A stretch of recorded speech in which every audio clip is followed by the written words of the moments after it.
Hi everyone, it's me, Bee from Kelly Sunflower, and I'm on today to do a video response to the lovely Nina from the Shuffle Tarot channel. So yesterday she done a video showcasing how she journals her tarot journey, and I thought I'd share with you how I do mine. So I've only got two systems.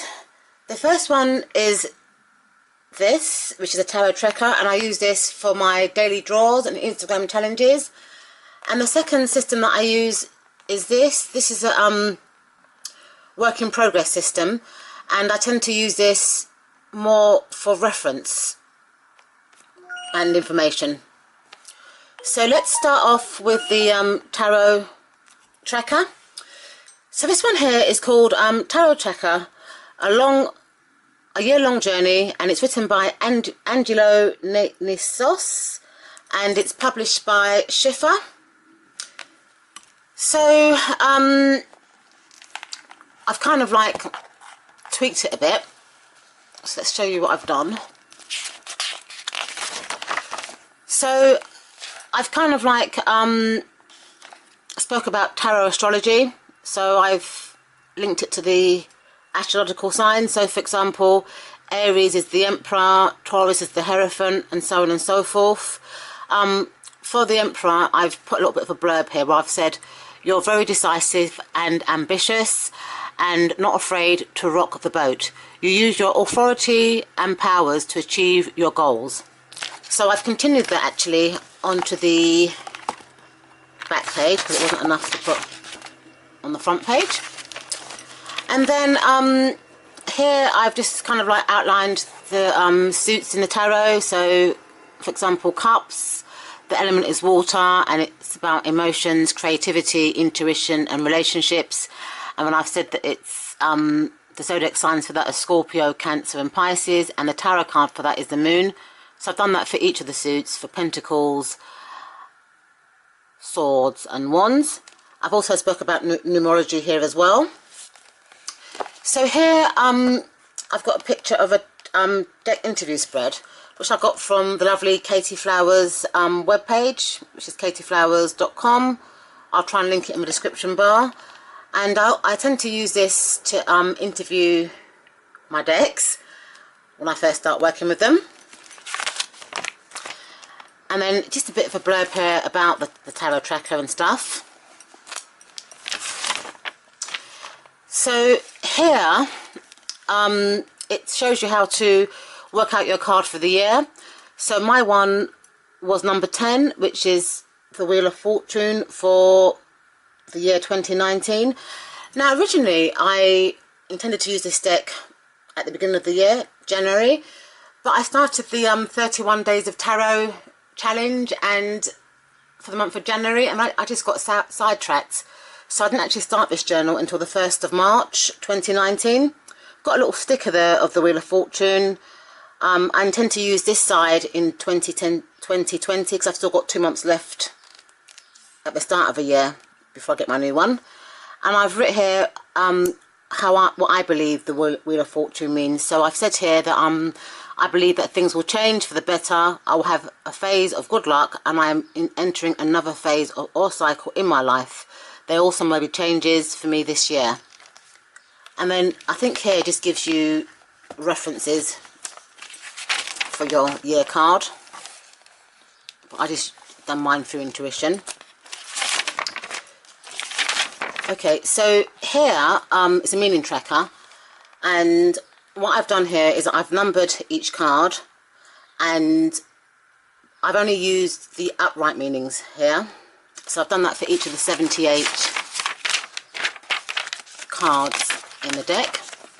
So obviously I've started this planner in March, so let's go to March. Okay, so every day I pull a card or two and I post it on Instagram to a challenge.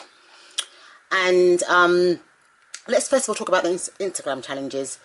Okay, so Tracy from the channel Temperance Tarot done a video one time, and she was talking about how she gets to use her decks, because sometimes when you've got a large collection it can be difficult to get through all your decks. So she was saying that she does Instagram challenges, and she gave a name of a page on Instagram called Divination Challenges, and she said at least that way she can use quite a few decks within that month and decide whether she actually likes the decks or wants to keep them. So that's one. So I started that on the 1st of March.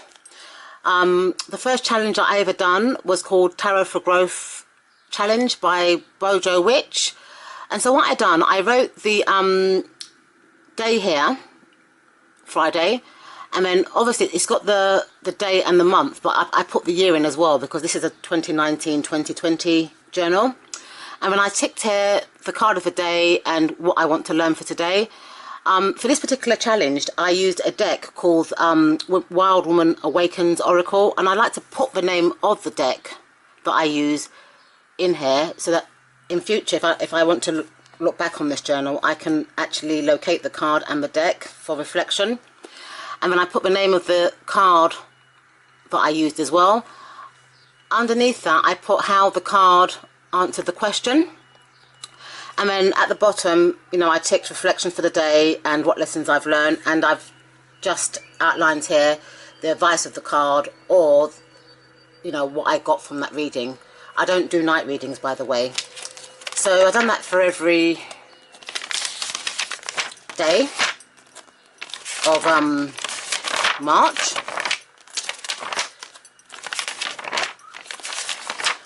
And also I like to change my pen colour as well, just to keep it colour coordinated. So for March I use purple. So let's go into June.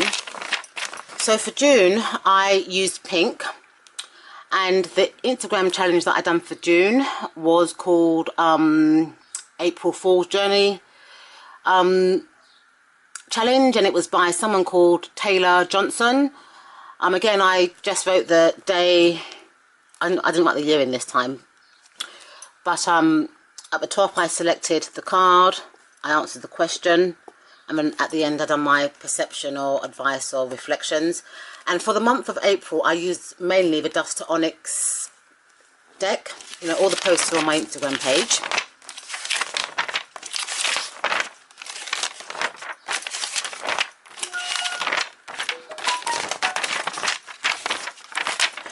Okay, so sometimes I might just have a little bit to write for the day, and when that happens, because I don't want to waste the bottom, I tend to use my mini decks. So I've got like the Vice Versa Tarot, or I think it's called the Tarot of New Vision in a mini size, and I've also got the Tarot of the White Cats. I find that mini decks are really good for journaling. So what I've done, for example, on April the 22nd, which was a Monday, the card for the day was the Four of Wands, or the Four of Staffs. So I cut out the Four of Staffs, sellotaped it on here, and then I wrote what deck the card was from, who it was published by, the name of the card, and also who the artwork was done by.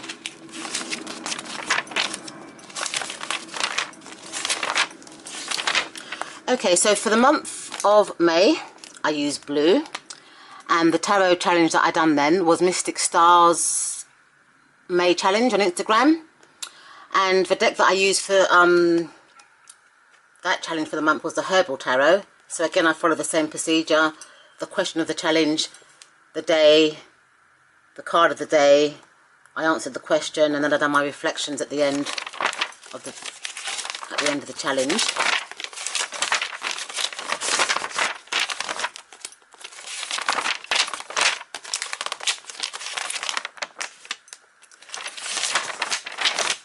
Okay, so let's go into June. For June, I used green, and the challenge that I done there for my daily draws was, I think it was Tarot for Growth June by Bojo Witch again, and I followed the same procedure: the question, the card, the deck that I used, answered the question, and then my reflections or the advice at the end.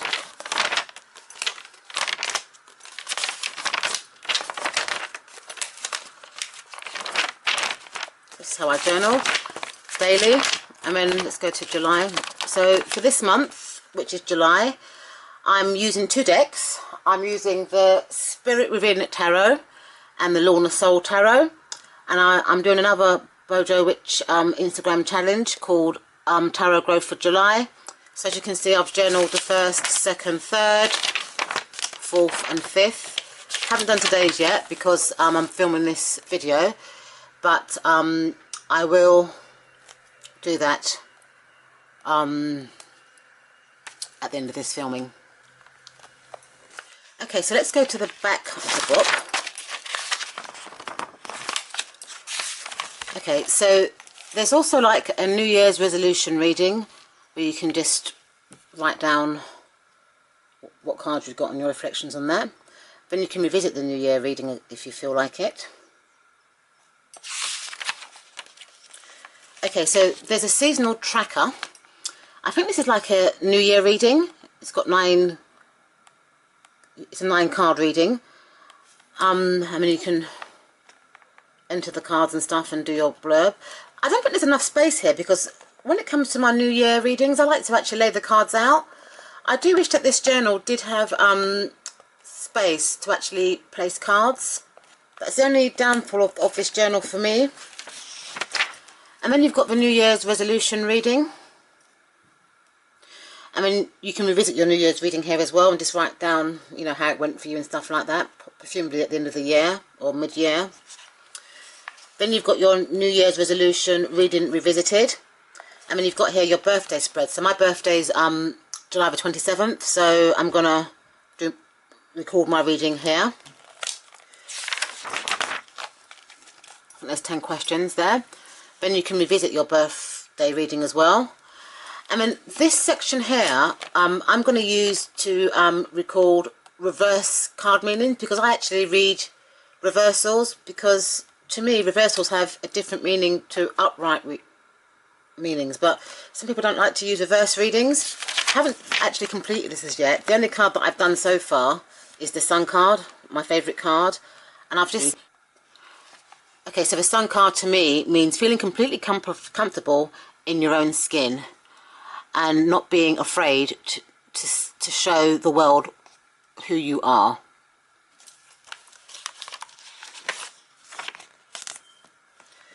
So this is my first journal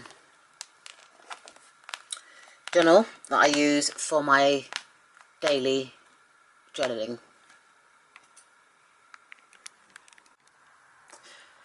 So this is my journal that I use for mainly reference. So let's have a look at this. Okay, so I'm really sorry for the shine, it's just not very good lighting. So this journal is a notebook that I got from a company called personalplanner.com. They're a Swedish company and they deal with personalised planners, notebooks, calendars. They have stationery and there's all different sizes. I will link the company in the description bar should anybody be interested. So I actually put a picture on here of a Leo. Well, to me this is Leo, that's my interpretation of Leo. And then I've put here Tarotist Journal for a Cali Sunflower. Let me just bring it forward so you don't see my personal details. Okay, so first page I've put a quote from somebody called Nikita Judani. I've put professional tarotist, and it says here, tarot reading is an art based on intuition, interpretation and perception. And I've written here, member of the Tarot Association of the British Isles, pseudonym are Tango, Alpha, Bravo, Indigo, there. And then I've put here a Cali Sunflower, pseudonym for Bossody, and I put my email address and my phone number. So let's quickly go through this. So I've kind of like spoken about the brief history of the tarot. You know, that it was first known as the Tarofini. It was first used around the 15th century in many parts of Europe, and it was used as playing games such as the Italian Troscherini and the French tarot. And then I've kind of like spoke a bit about the Rider-Waite system, you know, how it's one of the most popular, you know, forms of tarot. It was published in 1910. Other names that is sometimes called is the Rider-Waite Smith, or the Waite Smith, or the Waite column Smith, or simply the Rider deck. It was drawn by illustrator Pamela Coleman Smith from the instructions of academic and mystic A.E. Waite, and it's published by the Rider Company. So I spoke as well about the copyright status in regards to the UK. So I think it's will not fall into the public domain in the UK anyway until the 1st of January 2022, but I think in America that's a different type of date. Okay, so I kind of said why I like tarot, you know, what tarot does for me, and I've just kind of put here a Cali Sunflower, the 18th of February 2017. So that's when I first started working with this journal. So I've kind of like spoke about the major arcana. I've numbered them and put the card and the element and the planet for each of the major arcana cards. So for example, 0 is the Fool, and the element is air, and the planet is Uranus. Number 1 is a Magician, and the element is air and earth, and the planet is Mercury, you know, so on and so forth. Done that for all the 21 cards. Then I kind of like spoke about the minor arcana and how I feel about that. A bit about the element correspondences. So for example, Wands is ruled by fire, Cups is ruled by water, Swords by air, and Pentacles or coins by earth. Spoke a bit about the court cards, but I've recently bought Effany Dawn's book called Your Tarot Court Cards, I think it's called, so that will give me a bit more insight into the court cards. I've said how I found them quite troublesome, as they're quite difficult to interpret. That's my own opinion of that. And I've also spoke about gender and age, because you know, the way that I was told tarot, you know, I was told that pages are people from 0 to 21, knights are 21 to 42, and then kings and queens are like 42 upwards. I was also told as well that, let's say for example somebody was a knight age but was a mother or married, they then became kings or queens. And if for example a woman was more masculine, she might be considered a king, and if a man was more feminine, he might be considered a queen. That's for significator cards, but I suppose it's all changed now. So I just done a bit of that, and then I spoke about the symbolic meanings in the court cards. I also done a lot of work on the signs and symbols within tarot. So for example, let's look at this one here, the angels. So I have to kind of read my writing because this was written a bit in rough. So angels in the tarot deck are symbolic of divine messages that must be coming to the client in the form of inspiration or subtle divine intervention. Angels may also symbolize that we are on the course to achieve our own spiritual ideas. Angels are shown in the following cards: the Lovers, the Wheel of Fortune, Temperance, Judgment, and the Queen of Swords. So I've done every single symbol in the Rider-Waite system. You know, noted it all down in this journal. Took quite a long time to do. Just turn these cards. Quite a lot.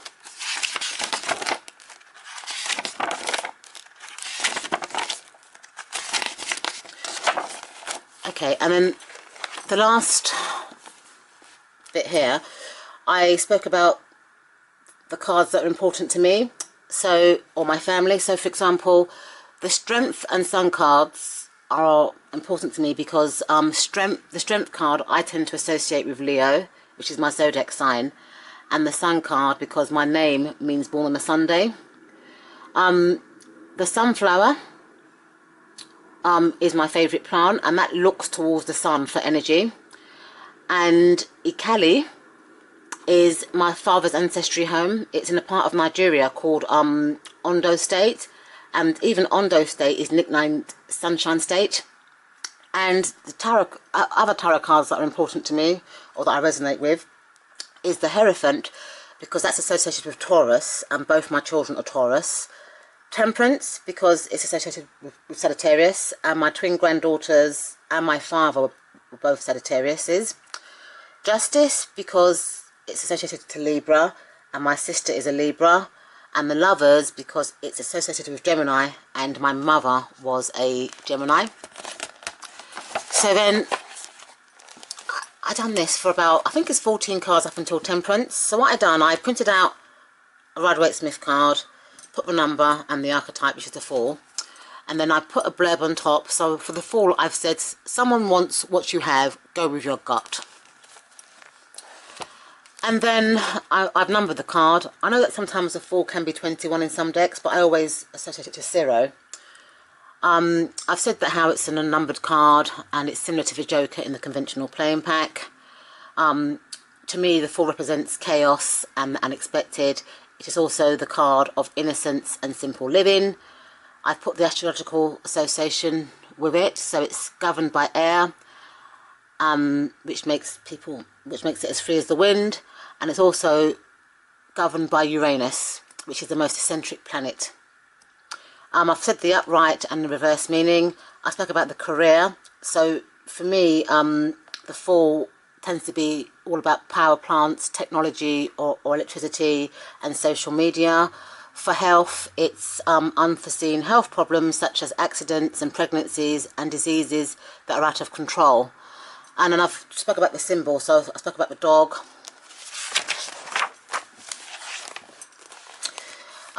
the ice, the snow, the mountains, it's basically what they mean.